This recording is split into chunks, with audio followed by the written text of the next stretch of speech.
And finally, 48 years ago today, in Los Angeles, California, cult leader Charles Manson is convicted along with followers Susan Atkins, Leslie Van Houten, and Patricia Krenwinkel of the brutal murders in 1968 of Sharon Tate and six others.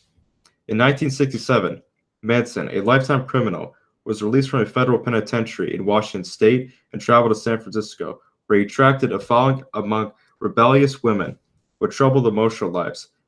Manson established a cult based on his concept, Helter Skelter, an apocalyptic philosophy predicting that the outcome of an amid-racial war in America would emerge five ruling angels, Manson who would take on the role of Jesus Christ, and four members of the Beatles.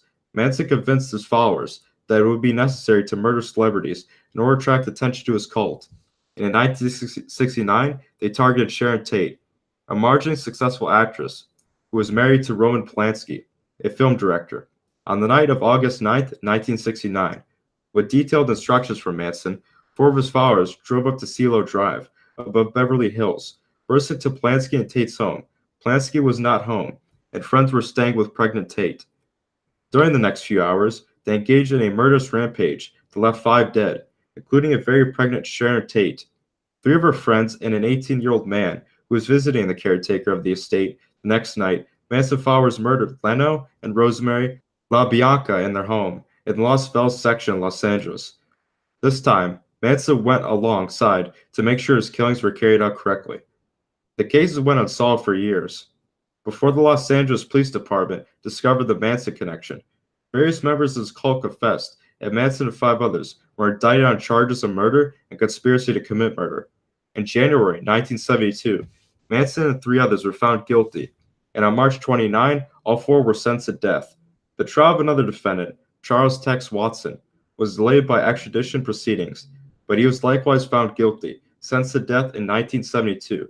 The California Supreme Court abolished the death penalty in California, and Manson and his followers' death sentences were reduced to life imprisonment. Yeah, but I don't know, man. I could be wrong, but I think one of them got out early and shit. One of those broads that were with him. Let me tell you something. It's a crazy fucking story when it comes down to Charles Manson, was considered one of the baddest men in the planet at one point, the craziest man in the world, the serial killer of all serial killers, the craziest son bitch you can ever lay eyes, especially in a generation that we couldn't see Billy the Kid, we couldn't see really Napoleon, we couldn't see Genghis Khan, you know. But this fucking guy, you can see this guy, he's got this fucking tattoo in his forehead. He's a real asshole. He's walking around with a bunch of broads and shit. But this guy, not for nothing, Dennis Wilson, the Beach Boys, that connection. This guy was a musician. This guy was kind of a hippie. He loved to play his little fucking acoustic guitar, and he had his opinion. You can kind of call himself a modern day millennial, if you will. This Charles Manson, he walked around and he did this fucking whole devil worshiping Illuminati one night bullshit that a lot of these fucking morons do and shit that you see all the fucking time. No substance, no originality. They have nothing. They're just like completely happy to be drones, modern day drones, if you will. But you see it all the time. And that's what that was. And I think that Manson is almost like, I hate when people go, oh, this guy was smart for doing the wrong things. This guy, Mao and all these other guys were smart for doing, the wrong things. But they were genius in that. But then you have to give it up to Manson because he had a lot of people doing.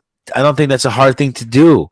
And what he did, taking advantage of people who are weak-minded or who are not necessarily weak-minded, but just vulnerable, So, quite frankly, fuck Manson, and fuck everything he did.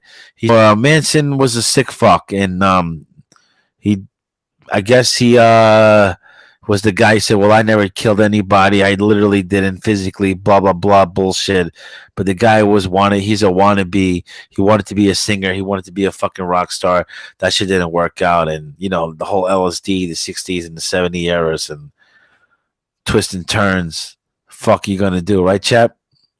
Yeah, of course. I mean, of course these murders were preventable, but in the same aspect, he wasn't just by his lonesome, as in he's very good at persuading people, That was and his whole thing. Yeah, yeah, absolutely. and Even he to the Beast tugged Boy. on he tugged on their emotional insecurities, and he promised them such a lavish life, but they were just so deluded, I Yeah, guess, that they never saw through it. yeah, but here's the thing, because it was always like drugs, rock. You know how it is, right? It's always like drugs, rocks. After a while, it's rock and roll, right? So I guess in there, it's like after a while, the party fills out. But the thing that what was great about him is like he at first it was like all right, he had a bunch of people, bunch of girls following him, but then he got into like real rock stars. He's like, yo, I'm gonna go up there like the Beach Boys and all that. Then here's the thing, people might know like the Beach Boys. What the fuck is that? And don't get me wrong, I'm not an old fucking man over here, right? But I know my history, man.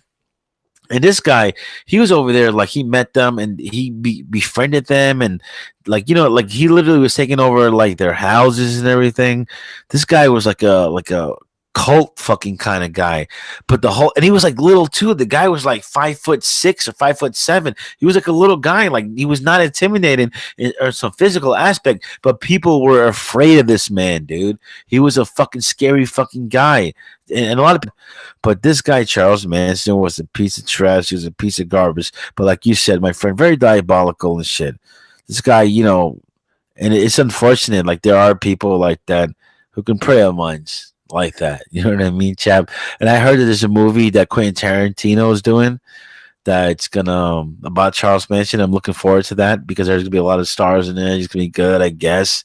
You know what I mean? Because it's so funny that these hypocritical Hollywood, they come out there and they boo a lot of things like the Kevin Hart shit. They had a big problem with that, but yet they're giving awards to people that like, oh, didn't this guy who played some guy who killed somebody and some shit? You guys are clapping and standing ovation to that. It's so funny. Like I said, I hate people being hypocritical, but I absolutely laugh at it. So, even if Chap, you got anything else to add to this? No, but I do think it would make an interesting movie just because of the time period, of course, the 70s, Right. and I don't know, just his ability to persuasion. Like I could Yeah. draw a parallel between him and Ted Bundy, for instance. Like Okay. Okay. when Ted Bundy was going into court, and of course this is on Netflix. Okay. They made a show about Ted Bundy, I believe. When Ted Bundy was going to court and the jury and he was speaking and all that, the woman couldn't believe because he was so attractive that he actually committed murder. Correct. And that's just the power of persuasion. It is. Even if you provide credible proof and people are being persuaded, there's simply nothing you Let's move on, Chap.